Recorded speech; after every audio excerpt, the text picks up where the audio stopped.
Good morning students. आज हम नया टॉपिक स्टार्ट करेंगे जो कि क्या है, चतुर्विम निर्देश तंत्र। आज तक हमने इससे पहले कौन सा निर्देश तंत्र पढ़ा था? त्रिविमीय निर्देश तंत्र पढ़ा था, जिसमें कण की गति को हम मतलब जो कण की स्थिति थी उसको हम किसके द्वारा व्यक्त करते थे? तीन निर्देशांकों के द्वारा, x, y और z के द्वारा व्यक्त करते थे। चतुर्विम निर्देश तंत्र में हम चार निर्देशांकों की बात करते हैं। देखो कैसे हम इसको क्या कर सकते हैं, समझा सकते हैं।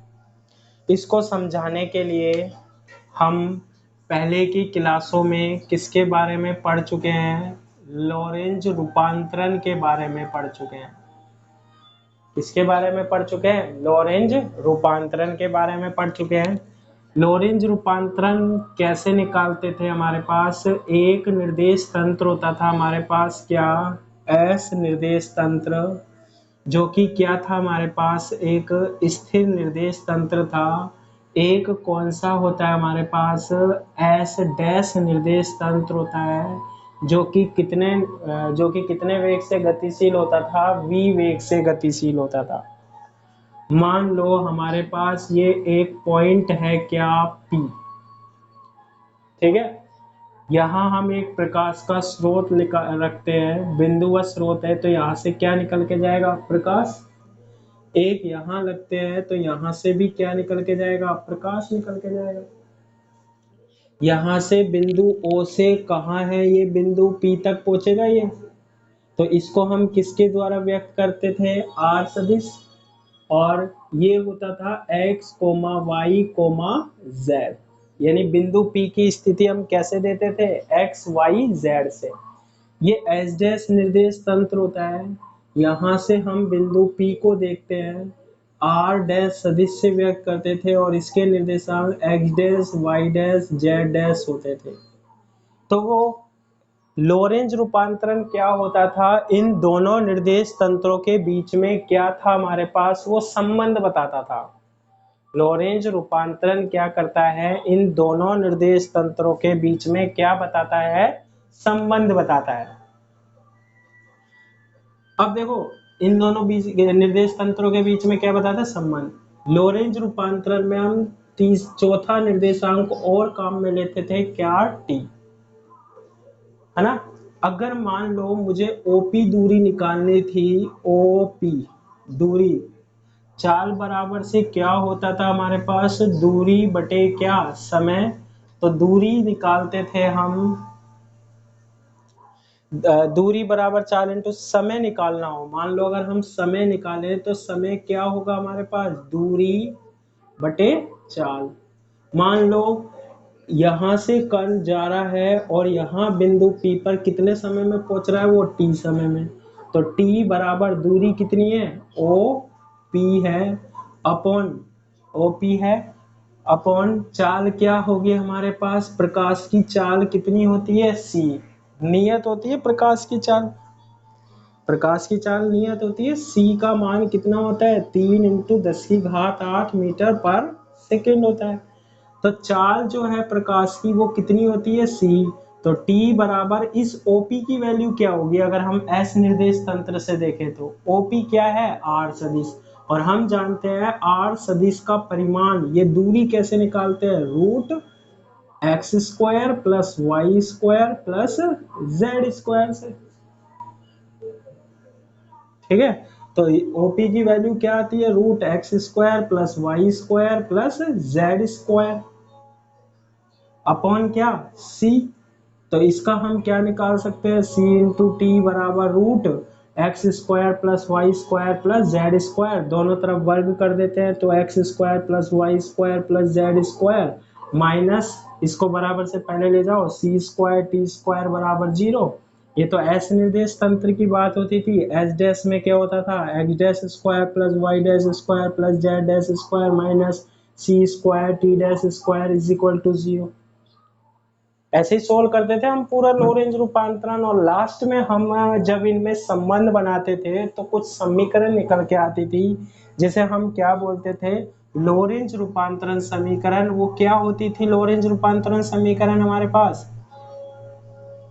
लोरेंज रूपांतरण समीकरण क्या होती थी हमारे पास? एक्स डैश बराबर से आता था gamma into X minus V T, Y dash बराबर आता था वाई, जेड डैश बराबर आता था जेड, और टी डैश बराबर आता था गामा इंटू टी माइनस के क्या V X upon C square. ये जो हमारे पास इक्वेशन होती है, ये कौन सी इक्वेशन होती है? लोरेंज रूपांतरण इक्वेशन होती है। और गामा की वैल्यू होती थी 1/√1 minus V square upon C square होती थी ना। देखो, त्रिविमीय निर्देश तंत्र जब हम पढ़ते थे तो बिंदु P की स्थिति बताते थे x, y, z में। अभी हम चौथा और काम में ले रहे हैं क्या? समय, यानी कि क्या? t। तो चतुर्विम निर्देश तंत्र क्या होता है, ये हमने थोड़ा सा लोरेंज रूपांतरण के बारे में जान लिया। कैसे समझा सकते हैं कि किसी कण की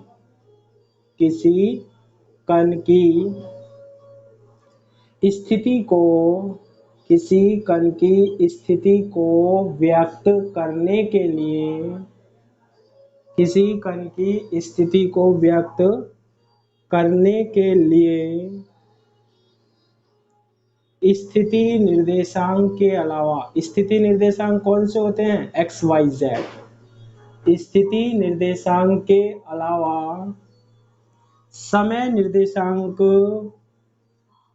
जैसे टी, समय निर्देशांक की भी आवश्यकता होती है जो कण की स्थिति की व्याख्या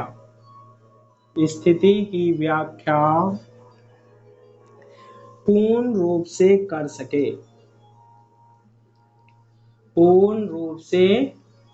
सके। तो तीन तो हम बिंदु P की स्थिति बताएंगे, तो x, y, z को काम में लेंगे। अब चौथा हम किसके बारे में और बात करते हैं? समय के बारे में और बात करते हैं। यानी कि एक चौथा क्या और आ जाएगा हमारे पास? समय भी आ जाएगा। अब देखो, इन्हीं समीकरणों का हम क्या करेंगे? उपयोग करके चतुर्विम निर्देश तंत्र बनाएंगे। देखो, अब ये जो समीकरण है ना हमारे पास, तंत्र में सदिश की लंबाई, अभी तक तो हम पढ़ रहे थे r बराबर से √x² plus y² plus z² पर डिपेंड करती है। लेकिन अब देखो इसमें क्या आ रहा है? x² plus y² plus z² minus c² t² भी आता है या नहीं आता? तो ये जो सदिश तंत्र में सदिश की जो लंबाई होती है वो हम कैसे व्यक्त करेंगे? s² बराबर r² बराबर होता था पहले x² plus y² plus z² minus के क्या? c²। और तो चौथा हमारे पास कौन सा पद आ गया? इसमें समय का पद आ गया। इसको हम ऐसे भी लिख सकते हैं s² बराबर x² plus y² plus z² plus iota ct का क्या? Whole square. आयोटा स्क्वायर का मान -1, तो वो ही बन जाएगा माइनस c² t²। तो देखो इसमें ऐसी अवस्था में अब बताओ चार निर्देशांक कौन कौन से पढ़ते चलेंगे अब हम चतुर्विम में। ऐसी अवस्था में निर्देशांक कौन कौन से होंगे? पहला कौन सा था? x, दूसरा कौन सा था? y, तीसरा कौन सा है? z, और चौथा कौन सा होगा हमारे पास? Iota ct। कौन सा होगा हमारे पास? Iota ct। आयोटा ct हमारे पास यहाँ क्या कहलाता है? चौथा निर्देशांक कहलाता है। यहाँ आयोटा ct क्या कहलाता है? चौथा निर्देशांक कहलाता है। आयोटा ct हमारे पास यहाँ पर कौन सा निर्देशांक कहलाता है? चौथा निर्देशांक कहलाता है।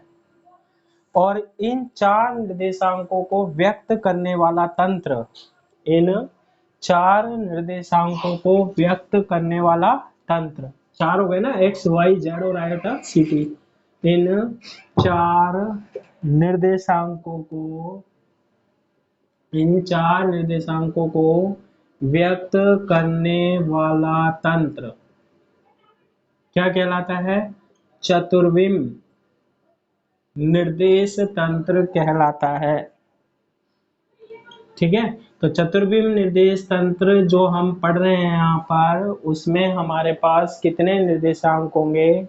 चार निर्देशांक होंगे। और वो चार निर्देशांक कौन कौन से होंगे?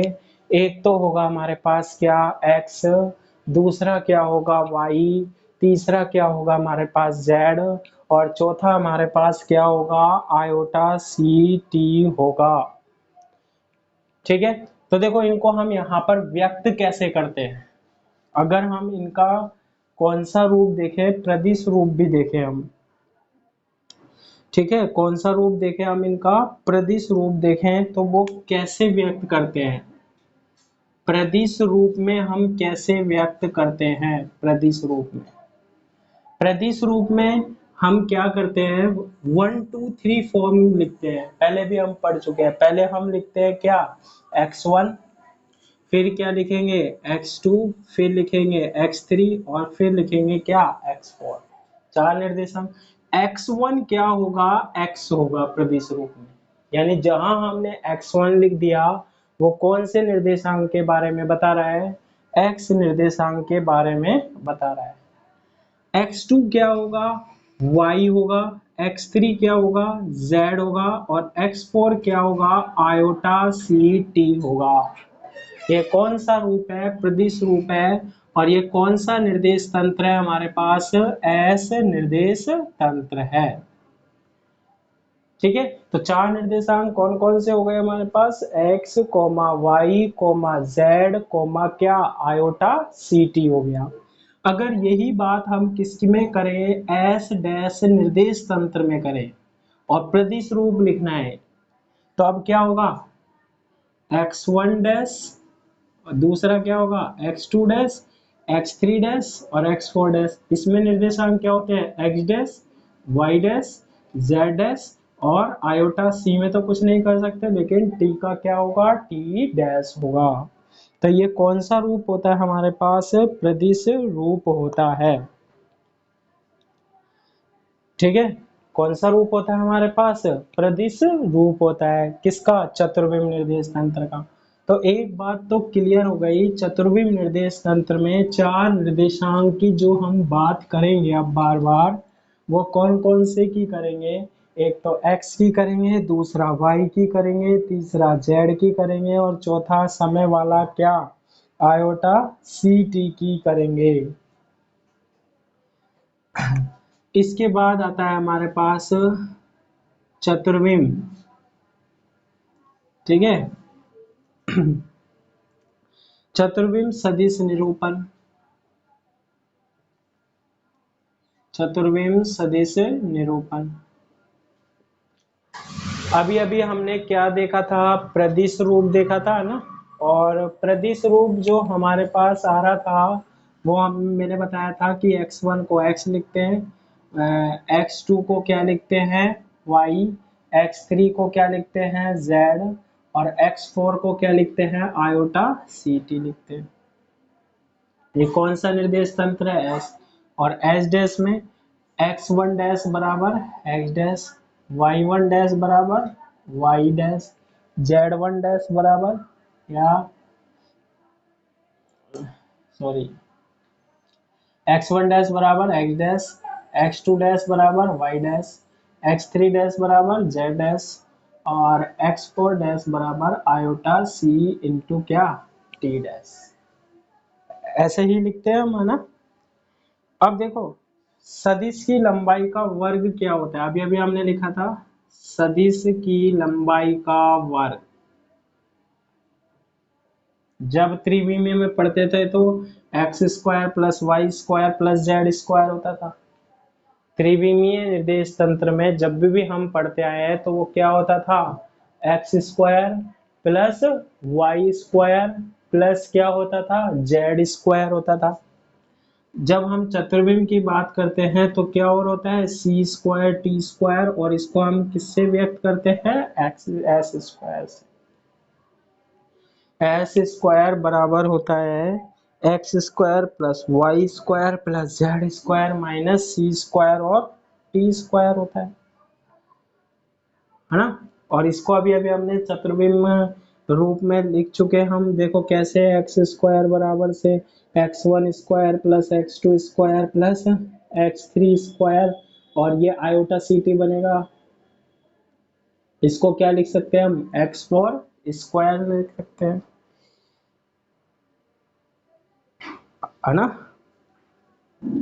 और एस स्क्वायर बराबर हम लिख सकते हैं समेशन एक्स म्यू का स्क्वायर, जहां म्यू की वैल्यू 1 से लेकर क्या होगी, 4 होगी। ठीक है, जहां म्यू की वैल्यू 1 से लेकर क्या होगी, 4 होगी हमारे पास। तो इसका मान जो है वो हमारे पास किसके बराबर आता है, एस स्क्वायर के बराबर आता है। यानी कि यदि हम इन तीनों को जोड़ देंगे, चारों को जोड़ देंगे, तो वो किसके बराबर आता है, एस स्क्वायर के बराबर आता है। ठीक है, अगर हम एस डैश निर्देश तंत्र की बात करें